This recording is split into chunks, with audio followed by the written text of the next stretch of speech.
Kia ora, everybody. Welcome to episode 420 of the Noema No Friends podcast. Thanks for tuning in. Today's episode's all about feeling less lonely by collaborating in the studio. We have a fantastic panel here with me. We've got the incredible Mazbou Q. We have choicevaughan, also known as his real name, Joel Tashkoff. We have Emily Wheatcroft Snape, and we have Louisa Nicklin. I'm going to get them to introduce themselves properly, but a little bit about me. Born and bred in Gizzy, moved up to Auckland to study music in 2010, just finished high school, studied at Mains, learned how to produce there, knew nothing about producing, played for a couple of artists, met some friends at Mains who I now produce for, see some of them in the crowd. Now I work at Big Fan, managing the studio there and all the event production. That's a little bit about me. I will pass it on through the rest of the panel. Kia ora. My name is Mazbou Q, or I go by Mazbou Q, and I'm an artist and producer and content creator. Originally from Igbo land, Nigeria, but I was born in the UK and I came to New Zealand as a child. And I basically started playing music when I was very small. When I was 4 years old, my parents compelled me into piano. I resented that at the time, but now I'm very grateful because it was a fantastic base for sort of what led to now. So I grew up playing a bunch of different instruments. Always knew in my heart of hearts that I'd do music. But I had this stint in the middle of my life where I thought maybe I'd be a software engineer because I had Nigerian parents, and anyone who has an ethnic background here knows that music isn't really one of the options that you can pick. But I managed to sort of get around that and pursue my dream as a musician. And now I sort of more broadly am sort of a creative in many ways, but all within the realm of music. Kia ora, tēnā rā tātou katoa. My name's Joel Tashkoff. I produce under the name choicevaughan. I started making beats when I was in law school, which is a long time ago now, and I'm lucky enough to be able to work in the entertainment industry using my degree. So I work as an entertainment lawyer with Dominion Law. Two very different hats, and sometimes it's hard to juggle them both, but hopefully I can provide a little bit of a different angle from collaboration, from the legal side of things in terms of where rights sit, and also just general stuff about how to navigate producers and artists and all that sort of stuff. So thanks for having me. Kia ora, my name's Emily Wheatcroft Snape. I am an audio engineer and producer. I came up in Mains as well, I think 2 years under Noema. I think so, yeah. I studied a Bachelor of Audio Engineering there, then went on to work at Roundhead Studios for 3 years or so. And am now just a freelance audio engineer and producer, kind of work at Roundhead, work at Parachute, work out of Parachute in one of their studios, and then also pop over to Big Fan occasionally. That's me overall. Kia ora, I'm Louisa Nicklin. I'm a singer-songwriter, musician-y person. I do my own stuff, and I also play in other people's bands, and kind of just been doing music for a lot of my life. I was just like an orchestra nerd for a long time, and now I scream into a microphone in front of people. It's cool. Cool, thank you, everybody. Let's get straight into it. So the seminar is all about community and collaboration, and you four are all very active in the music industry, doing a lot of good work with other people, well, not just for yourselves, but with other people. First question, why is collaboration important to you? Or is it? Do you hate it? I don't know. If it is, why? We'll start this way. All right. So from my vantage point, I guess I always look to collaborate with people who will put an angle on things that I wouldn't usually look at, or whose musical vantage point is quite different from mine, which often ends up in a song or a musical creation that's quite out there, and that can't really be defined within any kind of genre space, which is exciting to me, because I feel like that's kind of how I've been living my whole life, like always a little bit left of what's considered center at the time. But I think there's obviously a lot of power in having someone come into your space that will offer perspectives and offer approaches that you just won't really think of. Not because you're unable, but just because they have a different life experience than you. They have a different musical background than you. They often have a different cultural experience than you, and all these things play a part in how they approach putting pen to paper or putting music on the screen, or however they do it. And I think it's a refreshing thing to be a part of, and it enriches you. And it helps you grow, and it helps you look at things differently. So I think not only is it something where you're creating something that's new, but you're also just learning more about life, really. Because I think when you make music, you're as Abby said, it's a very vulnerable thing. It's an outpouring of what's deep in here. So you get to add to what's in here for you, and the adding is so much more so when it's from someone who's from such a different background to you.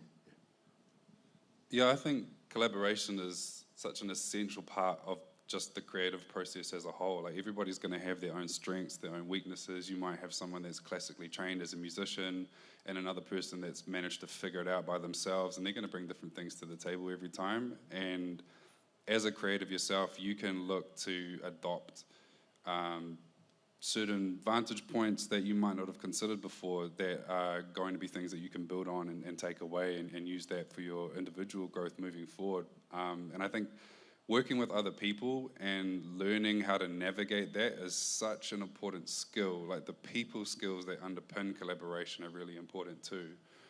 From a production perspective, if you're the producer, there's often the role that you're playing to guide whatever song you're working on to completion. And depending on how many people are working with you, you're dealing with egos, you're dealing with experience, you're dealing with all sorts of different kind of soft skills that might have nothing to do with the music at all, but it's still your job to kind of bring all of those together and find ways to make it work. And I think everyone benefits from it at the end of the day. So yeah, really important.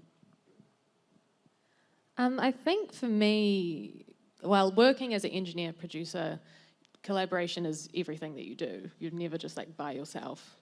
And the kind of form of collaboration that you do really depends on what your role is and what is needed from you by the other people. Like, when you're an engineer, you're maybe bridging the gap between the producer and the artist. And when you're the producer, you're maybe more leading, what's happening. So thinking about how your role really impacts what you're doing, and how you're collaborating with other people. And I think also because of that, a lot of the decisions I make in terms of the skills I develop and what I do with my career is about how do I become a better collaborator for the people that I'm working with. So having relationships with lots of different studios so that the artists I work with have options in terms of the spaces I can take them to, and what gear I can use, what skills I have to make me as a collaborator better for the other people that I'm working with. Collaboration rules. It's I think being a musician, it can be or being an artist, it can be very isolating. And the more people you have that are collaborating with you and are invested in what you're doing because they're part of it, they played bass on your track, or they produced it, or they did the artwork, or whatever. It's that music stops being this thing that's connected to just you, that you're in your bedroom doing. It's it's shared with people, and you create a community around it. You guys touched quite a bit on some of the skills you need, some of the soft skills you said you need in a collaborative environment. I thought it'd be cool to kind of touch on who some of your favorite collaborations have been with, because you guys are so active. I'd love to hear who your favorite person or favorite band or whatever it is. What was one of your collaborative highlights? And what was it about maybe that session or that artist or producer that you loved? And let's start down the line again. Okay, we'll start with... I'll kick it off. I had the privilege of working with Troy Kingi on the Panthers TV show and album. And I don't know if any of you in the room know Troy or have seen how he works. He is prolific.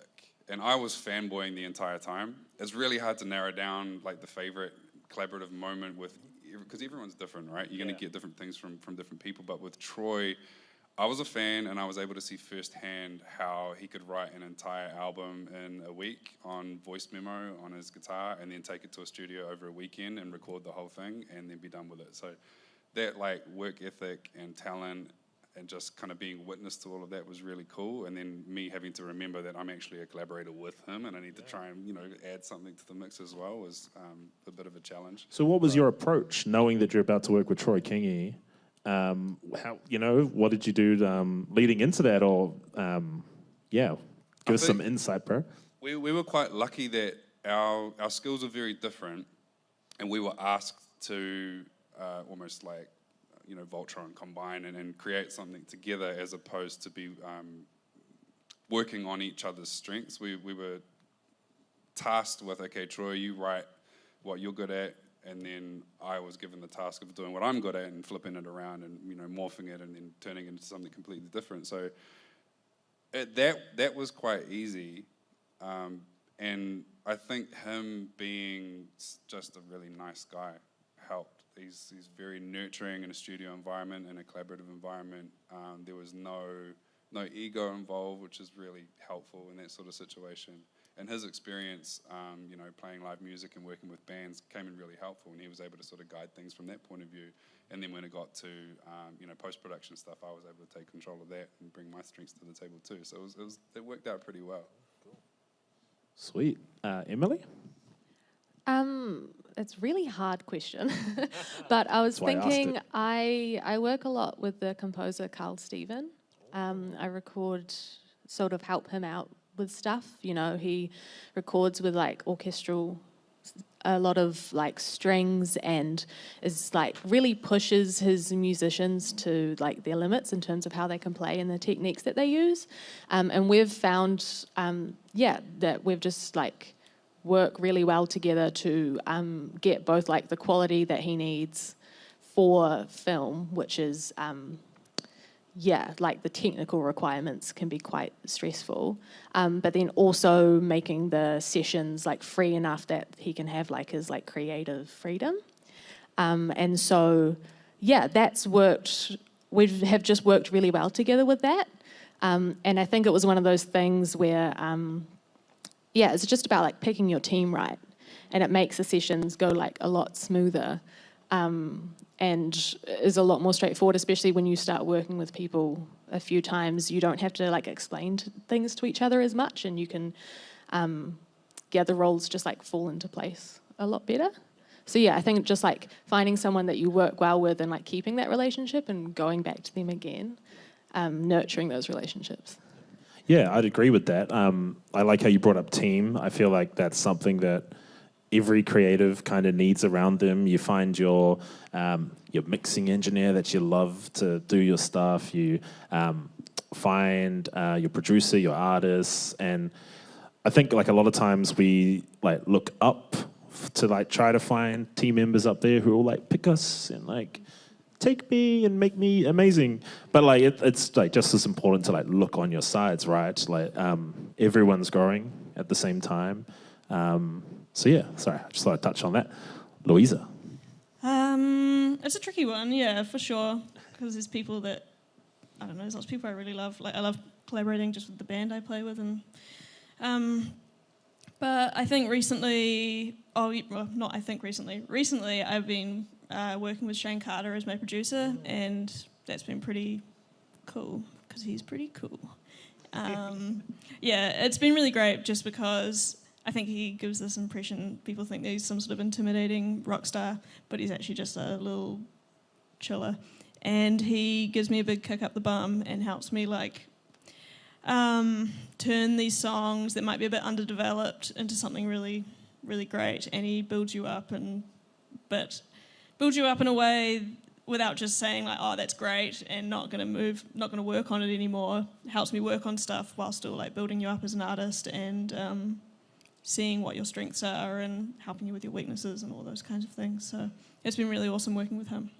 That's cool. It sounds like he creates like a safe space for you to thrive where he can kind of critique you, but yeah, like you said, like for a good reason and to get the best out of you, right? Yeah, totally. Cool. Yeah, so had a little chance of thinking about it. And yeah, I still can't pin down one person, but I can pin down one experience, which was back in 2020 when I was fortunate enough to do Song Hubs. So that whole week was super enriching for me because as like an artist producer, you know, as much as I try and diversify my own output, I have to think about like making a sort of coherent sound as my brand, but stepping into Song Hubs and doing a different song with a different lead artist every week from like widely different genres for what I do, let me sort of step into a space and making a kind of music or writing a kind of lyric that I would never usually write. And I absolutely love that. Like on the first day I was writing with Jeans and we wrote like a neo 80s song about being a single girl in your 20s. Like that has nothing to do with me. But I was like, oh yeah, let's say this, right? And I was able to do that quite freely in my own studio space working on my own music. I can't do that. That won't make any sense. But in that space I was able to step in, almost like stepping into another character. And I was like, okay, this is a chance for me to sort of flex my muscles in all these different areas of music making. Like on another day I was able to be like, you know what, today I'm just going to be on drums, or today I'm just going to be trying some chords on piano or something like that. So for me, basically being able to step outside what I'd usually do is an amazing experience for me. Yeah, actually I'm glad you brought up Song Hubs because I felt that collaboration has actually become more prevalent only over the last maybe 8 years or so. I feel like everything before 2012-ish, like in New Zealand, was very the artists did everything themselves, or like it was that classic Kiwi I can do everything kind of thing. And I don't know if you guys would agree to this, but I felt that like more recently we've moved towards kind of those like Nashville, LA, Swedish models. Actually, that was your Song Hubs, right? It was the Swedish one. The one that you did? Was that the one that you did at Roundhead? Or the Swedes? Yes. Yeah, oh man. Yeah, I was so jealous. But yeah, Joel, you've just done a Song Hubs recently at the end of last year. With you, that's right. Oh, you know, I dabble. What was kind of, what was kind of your approach leading into that? Are there any things you had to prepare leading into, or? Lots of positive self-talk, because I've never done that before. I was anxious.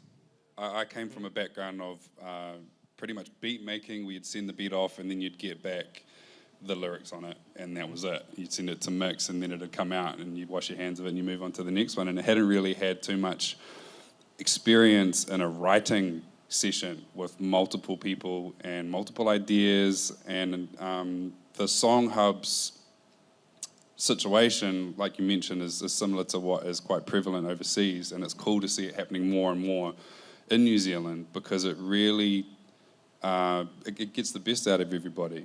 And that whole week was probably one of the most enriching experiences as a producer for me that I've had, because I was completely out of my comfort zone. I often didn't have lunch because I was stressing to try and get the song together before the 5 p.m. deadline that day when we'd play everything back. But you really learn a lot about yourself in those sessions, especially if you haven't done them before. You learn a lot about how you creatively operate with others. You find where your strengths and weaknesses are and things that you might want to try and improve or work on a little bit. And you also can lean into the things that you're really good at and start taking things from other people as well.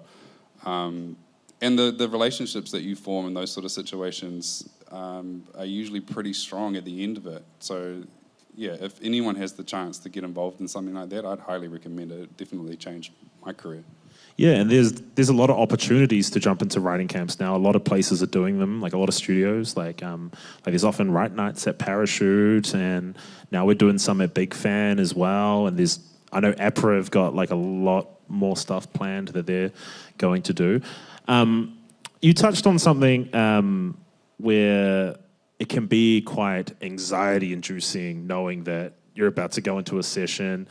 And this, not just for writing camps, but people you've never met before, right? That can be quite scary. Or just like when you're new to collaborating, just thinking about, oh my God, I have to, as an artist, open my heart up or whatever. I'd like to ask you, Louisa, what was kind of, how did you go from working, primarily by yourself to finding collaborations and all that? What was your experience like? You mean how did I find the collaborators, or do you mean how did I? Yeah, how did you find them, and what was that experience like for you? And like how did I manage the whole anxiety thing? Yeah. Well, I guess the OG collaborators for me are the drummer and bassist I play with, Mason and Eamon, because I write songs and then bring them to them, and they come up with their own parts and all that kind of stuff. So I'd been pretty comfortable with an element of collaboration, but I only more recently have been working, with a producer, and then you have your engineer and you have your band, and there's kind of a bit more of a team. And there is a lot of anxiety around that, and you kind of have to have a bit of a thick skin sometimes, because everyone's talking about something that you've written in a vulnerable space, and then they're all saying things like, I don't know, or not necessarily saying horrible stuff, but saying, oh, what about this lyric? That seems a bit weird. And you're like, oh, what they're asking, what does that mean? And you're just, oh, it's about this really intimate part of my life. Or talking about, you're listening back to your vocals and everyone's saying which take they like, and, oh, you sound weird there, but you sound great there, or whatever. That sounds like everyone's being mean. Everyone's being great. But, there's a bit of thick skin that you need, because it is tough. Everyone, you're collaborating on something that initially started with you, and so it's hard to sometimes not feel like it's a criticism of yourself when the music isn't working, but that's also the beauty of collaboration, is people can hear things in it and criticise it, or help make it better. Whereas when it's just yourself, you're kind of like, oh yeah, that sounds all good, I sound all right, that lyric's cool, I don't know. And then, you put it out there, and a year later you're like, why didn't anyone tell me that was terrible? I'd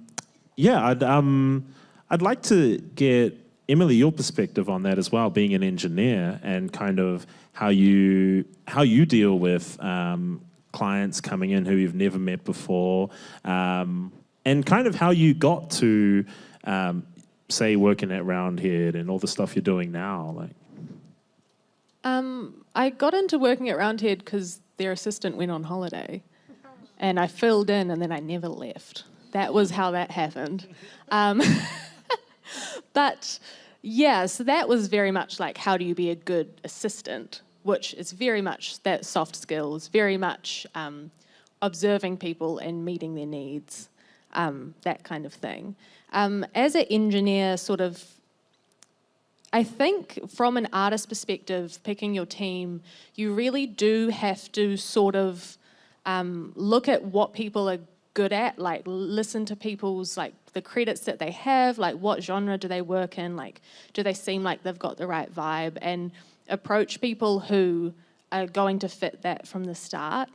There's not a lot of women in this space, and sometimes I kind of struggle because people will want to work with me because they want to have a woman on their team, but in terms of my skills and the genres I work with, I'm not actually the right fit for them. And so it's trying to navigate them towards other people who, will be able to help them and still make them feel comfortable in the studio space. So that's something that I am aware of. And it's, as an engineer, sometimes as a freelancer, I can very much pick the people that I work with. And then sometimes it'll be a studio will just say, hey, can you come in for the session? And I'm like, sure. Kind of just walk in and meet the people for the first time, and how do I figure out how they need me to work, and then how do I kind of make the day run smoothly and help them meet their goals, even if, maybe I wouldn't have necessarily chosen to work with them. It's a massive thing as an engineer producer to have those people skills. Yeah, it's you've really got to know how to read the room.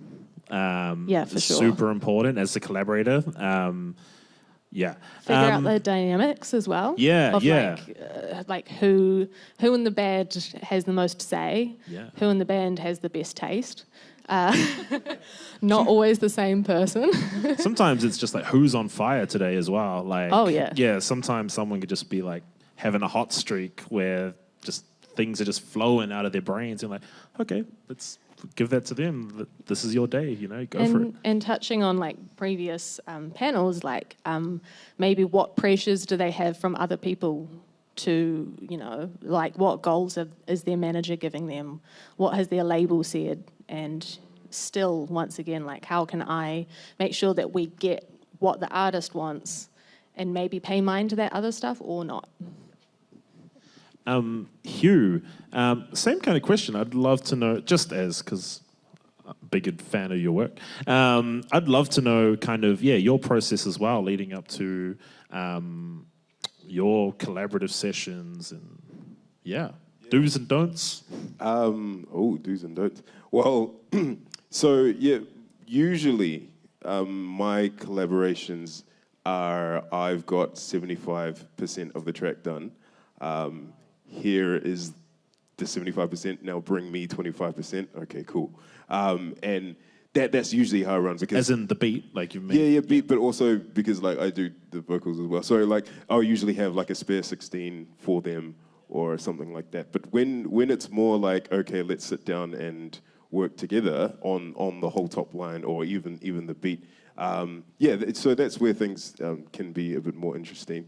I think in terms of do's and don'ts, I really like what Abby had to say in the last session about connecting with them on a personal level outside of the context of music, because it sort of comes down to like, you have to think about what music is fundamentally and why you even do it. And I think when you interrogate that idea, it always comes down to human connection. So if you are collaborating with someone where that connection is not strong or is not, happening, it's going to be an uphill battle all the time and probably just going to be a catastrophic failure, to be honest. Because, human connections, the output, so human connection has to be the input as well. So, I find it really helpful to catch up with them outside of there. Like, if someone contacts me, they're like, yo, I'm keen to do a session with you, and I haven't done a session with them before. I'm like, okay, cool, that's great. Do you want to have lunch or something? And even based on their answer to that, I'll if they're like, oh, maybe not, then I'm like, oh, well, maybe the session's not going to happen. You know what I'm saying? So like, I'm looking very much like, what are they like? What do they value? What are the things that, what are the personal like skills and personal, traits that they have? Do they work with me? You know what I'm saying? So that's the very first thing. And then once that's been sorted out, the next thing is like, is there like a parity of skills? Like, are we at the same level in what we do? Are we going the same way? Then once that's been established, then we'll start doing the session. And then obviously there's a bunch of conversation that has to be had in terms of splits, which is very, Choice will talk about that, but it's an uncomfortable conversation to have, but it's really good to get that out of the way ASAP, because I'm sure a lot of people in here have had situations where it hasn't been talked about, and then at the end it's gotten a bit murky. So, yeah. Man, you just touched on like 3 things. I was like, I'm going to segue on that. Oh, segue that. Segue that. I liked how you brought up values, and I think that's so important in finding your team, like we mentioned before. And you can get those reads on their comms, right? How they're messaging you. Like you said, do they want to grab lunch? Their Instagram profile, you kind of get a read on the vibe. Super important to find people whose values align with you, especially like early on in your career too. Like, your friends, maybe they're not like hit-making producers yet, but they're your friends, and you guys have similar visions and same kind of family values, all of that stuff. Super important to kind of live by that. Other thing you touched on was, parity and skill level, which can be a tricky thing to navigate, because like as a producer, you're always wanting to find the next young talent, and you want to break him and be a Joel Little, be a Josh Fountain, those kinds of vibes. But it's a lot of time going into that stuff. But we have some cool things now that kind of help finance development, like the Music Development Fund. Have you done that? You done that? Done that? Have you been an artist for that? The NZ On Air New Music Development Fund. No? Oh, okay. Any producers in the room?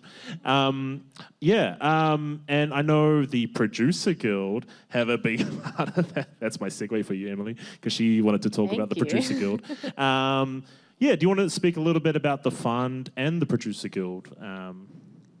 So for people that don't know about the New Music Development Fund, it's basically based on the skills of the producer. They can find an artist who they want to develop and they can apply for the fund to help develop the artist.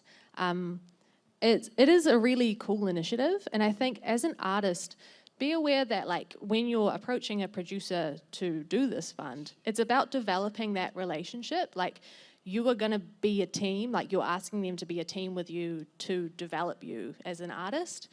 So you do need to, once again, make sure you do the research for the right person and spend that time, go to lunch, develop that relationship. Even if they say, I can't do it now, keep up that contact. Because I have had people say, hey, do you want to do this with me? And I'll be like, oh, I can't for another few months. And then they disappear. I'm like, okay, well, I'm not going to work with that person. Definitely look into that if that's something that you think could work for you. And then there's also the Music Producers Guild of New Zealand. I'm lucky enough to be an executive member of that.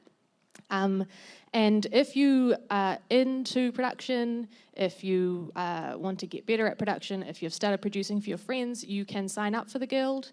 It just offers support and advice. There is a free tier. So you don't have to pay money for that, and you just get the newsletter, and then you get some contacts to help you out if you have any issues. Then there's also the paid tier, which you can get free contracts. You can get a bunch of gear discounts. For the music producer series, you get discounts. And if you sign up in May, you can go on the draw to get a free interface. So that's my spiel. Appreciate it. Actually, question about that. Yes. Because this came up with the last panel. Is there a directory? Do you guys have a directory of producers that for Not collaboration? Yeah, cool. I get asked a lot about who should I work with by young artists? Who do you think would fit me? And I'm always mentally keeping a directory in my head of mix engineers, producers, musicians, all that kind of stuff. I think maybe a thing with that is just go to artists that you like the sound of and see if they've tagged their producer somewhere. There you go. Social media. Yeah, people tag everyone. Okay, the other thing I wanted to touch on, Joel, Mazbou brought up the old rights conversation and the splits and all that fun collaborative stuff. It is fun. For you. So I guess I should pose a question here. What should we, as an artist or a producer, musician, blah, blah, blah, what should we be thinking about in terms of splits and all that stuff at the start? And okay, I'll put what do you do? My lawyer hat on, and I'll try and make it as less boring as possible.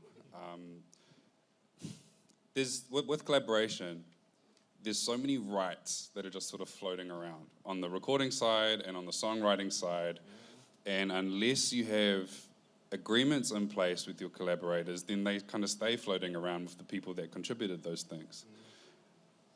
I've noticed that in New Zealand, there's a certain level of creativity in our industry where handshakes just get us by, and that's fine. Relationships are usually pretty good, and there's no issues that pop up. But that works to a point. As soon as there's a viral hit, or as soon as there is an opportunity that has money behind it, or there's money being made from the song, then all of a sudden you wish that you had agreements in place. So it's really easy to let that stuff slide because you want to stay in your creative bubble and you don't want it to be awkward, like what you said before around writing splits or who owns the recording.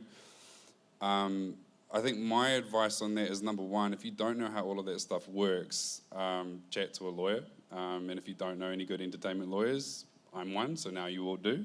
Please get in touch. But managing expectations on that is probably the best thing you can do when working with someone.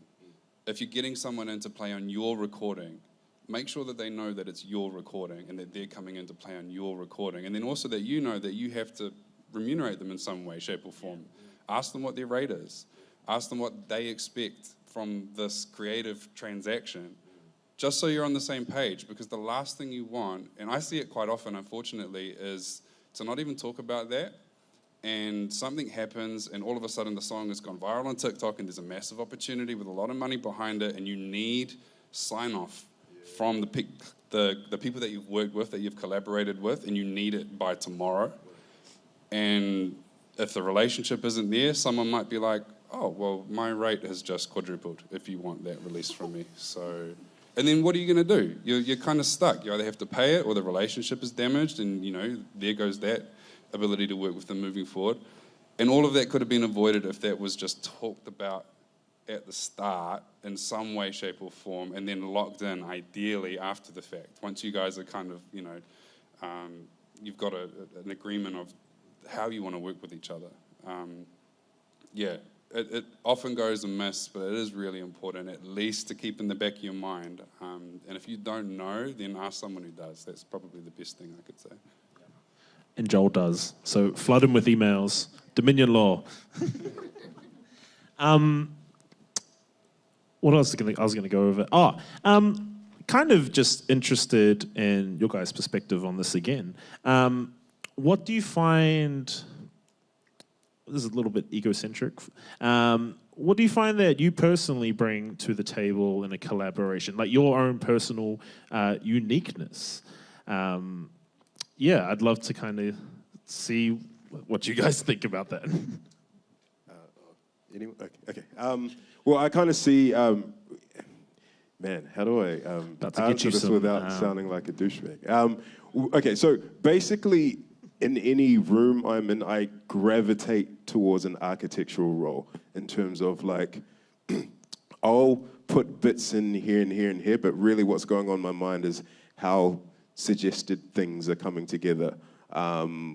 So I'm not too, like, yes, does this melodic line work? Yes, does this lyric work? But I'm also like, do we even need a verse here? Do we even need, like, that's immediately what I'm thinking about. And I feel like the feedback I quite often get when either like performing with a group of people or writing with a group of people is like my presence is like a safety net. Like for all these ideas, all these things that are happening, sometimes there's not, sometimes like the direction or the safety net is provided by just me being there and being like, yeah, look, we can do these things work together. Actually, these things work. So I quite enjoy being in rooms where I'm not necessarily assigned a specific role. You know, I'm not necessarily the top liner. I'm not necessarily the one in the driver's seat. I'm just there, and I'm saying, you know, yeah, like that was a good idea, or like just validating people's ideas, not invalidating, but kind of like I'm shaping ideas that are not so good and making them work, making everyone feel like they're a part of the process, and then sort of having a bird's eye view of everything coming together and pushing it through. Kind of like macro, looking at like the overall project and being a Swiss Army knife at the same time. It's almost like an executive producer role, I think. Yeah, that sounds right. Joel? I think for me, this is probably true, not just for producers, but even for like engineers and mastering engineers, is just taste. And that's like not good or bad, it just is what it is. And I've got my own, and I think the people that work with me, they gravitate towards that because they've seen what I've done or we like similar things. And they trust in it to a point where, okay, we're on the same page and I can try and bring out the best in you because we're on the same, we're heading towards the same direction. And it's funny because most of my sessions too almost always gravitate towards me asking if they've got their rights sorted.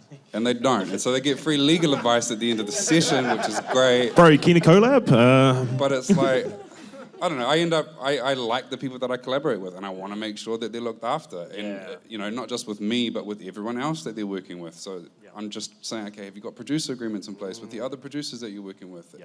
There's another person that you want to come on the song, and you also want to release it under your name. Do you have an agreement with them? So at the end of every session, it's always usually like that. But taste outside of that. Yeah, very Rick Rubin answer. Like, and it's so true. Like nowadays, like taste is more important than ever because you have like, I feel like it's easier to get things sounding good nowadays, but it's you want to go to someone specifically for how they sound, right? You can learn the technical elements of it by just going on tutorials, but totally. What sounds good to you doesn't always sound good to everyone else. And I think you just need to lean into what sounds good to you. You like what you like for a reason. Other people are coming to you because they also like that. So just go 100% into it. Emily? I feel like I sort of know what my strengths and weaknesses are. And, everyone who comes into a space has their role and they have that for a reason. And so I'd really, in my sessions, try to just get the best out of each person to make the best end product. And so that's kind of like observing people and figuring out, where they thrive and how to help them have a moment where they really push themselves and create something that, they're super proud of and they really like. I think, a lot of my skills are very much about kind of helping shape the environment to really help the people create something they're super proud of. So being very aware and noticing, it's a lot of that kind of soft skills stuff, but then backed up by having a good technical knowledge and being proficient at Pro Tools or whatever. Louisa? I think for me, the thing I kind of bring in a collaborative space would be being a bit of a mediator between ideas, and I think I can create space for everyone to be heard in collaboration, and I reckon that's probably my skill. Those are very good skills. It was cool. There was a whole bunch of collaboration buzzwords and tools I hope you guys just took in there. We've got time for some questions. If anyone has any questions. Oh, yeah, your hands. Over here. Hello. Thank you so much for coming and talking. It's super interesting hearing all your different experiences. And this is similar to a question I asked earlier, everyone, so I'm sorry. But so collaboration's great when it's obviously going well, but obviously when you're in a confined space with somebody and maybe the person you're working with is saying things that make you feel uncomfortable or maybe you just don't agree with, how do you navigate that? And have you ever sort of just terminated a session, for lack of better words, where you just felt like the vibe was just not happening? How have you kind of managed that? Anyone want to take that one? I feel like Emily's probably got some stories. I haven't stopped a session, but you always can. You always can just walk away and be like, nope, this is done. Especially coming from an artist perspective, you're the boss because you're the one that's paying all the bills. And you're the reason that other people will make money if it's successful because it's your music. So at any point you can just stop the session. Equally, as the producer or engineer, I can also just stop the session if, my artist is not being agreeable or they've brought a friend who's making the session weird or whatever. It is your space and it's your environment that you can control. And, but also people are people and we all have good days and bad days. And I think sort of working with people who you get along with in general really helps because you're able to have that good communication. But sometimes you also realise that maybe that person isn't great to work with and maybe you won't do that again. Is also a really good place to come to. Does anyone else have thoughts? Anyone else want to touch on that? I think, to add on to that, having an awareness of why things are starting to break down, because there are definitely situations where someone is bringing some very toxic energy into the room and you need to be okay, the session needs to stop or you need to have a word with them or something. There are other situations which feel similar where things are starting to get toxic, but then you realize, bro, we've been in this room for 6 hours. None of us have eaten. None of us have seen the sun. We don't know what the sun looks like anymore. So literally, you can change the dynamic of room by just going outside, having a vape, having a drink, having some food, coming back in, and all of a sudden you're like, actually, this person I thought I hated, they can actually pretty cool, you know what I'm saying? So, having an awareness of, like, songwriting rooms are often a cramped space. They're often, there's not sunlight, there's not, sometimes there isn't refreshments, and, we forget our human, like, needs and requirements to get the thing done, and we need to, just be aware of, like, how we actually just still being human, in this environment, I've been in similar situations, and I haven't stopped the sessions, and I really wish I had stopped those sessions, but I just kind of grinded through that. It's just kind of in my personality. But thinking back on it, I just should have stopped those sessions. Actually, I realised there was one session where I did the day, and then I asked to be moved off it. I was the assistant, and I just said, just really quietly to my manager, is it okay if I'd swap out? Yeah. And the new assistant that they got in for that session ended up being best friends with the client. They had a great week, and I had a great week doing anything else. Yeah. So sometimes it's just best for everyone to call it early, or, like you said, take a break. People need space, man. People need, like you said, fresh air, food. We're all human. And that's another thing to remember. We are all human, and sometimes we have to think about that more than what we're trying to get out of the session, right? Your health is number one and all of that stuff, which is, you figure out that stuff with the values and the team you build around you, and then you won't run into those situations. So excellent question. I hope that answered. Cool. Any others?